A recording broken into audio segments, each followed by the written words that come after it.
Με τα παιδιά της 3ης και 4ης τάξης του Δημοτικού Σχολείου Σκοτού Σερών θα σας παρουσιάσουμε ένα αυτοσχέδιο παιχνίδι κυκλοφοριακής αγωγής που το ονομάσαμε «Βρες το τέρι σου».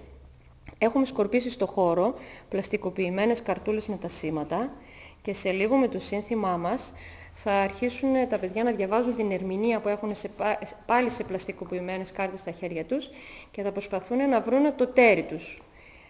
Για ανταγωνισμό μπορούμε να έχουμε από την άλλη πλευρά άλλη ομάδα παιδιών με άλλα σήματα και την ερμηνεία τους και να δούμε ποια ομάδα θα τερματίσει πρώτη, αλλά βρίσκοντας σωστά τα ζευγάρια. Έτοιμοι παιδιά? Ναι. Πάμε!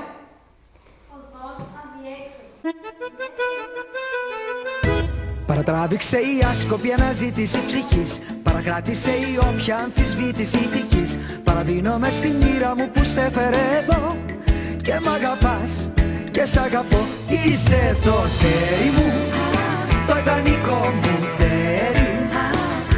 Είσαι το τέρι μου και της μισής καρδιάς μου το άλλο μισό. Είσαι το τέρι μου, το πολύτο μου τέρι. Είσαι το τέρι μου και της μισής καρδιάς μου το άλλο μισό.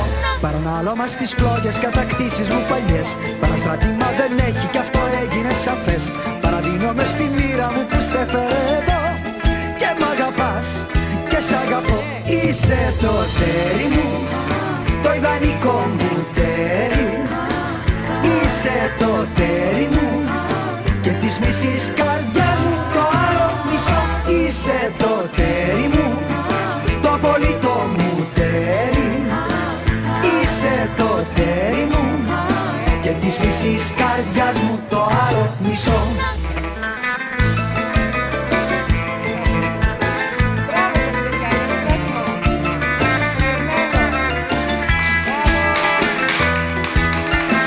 Είσαι το τέρι μου, το ιδανικό μου τέρι. Είσαι το τέρι μου και της μισής καρδιάς μου το άλλο μισό. Είσαι το τέρι μου, το πολύτο μου τέρι. Είσαι το τέρι μου και της μισής καρδιάς μου το άλλο μισό. Παρατράβηξε η άσκοπη αναζήτηση ψυχής, παρακράτησε η όποια αμφισβήτηση ηθικής. Παραδίνομαι στη μοίρα μου που σε έφερε εδώ και μ' αγαπάς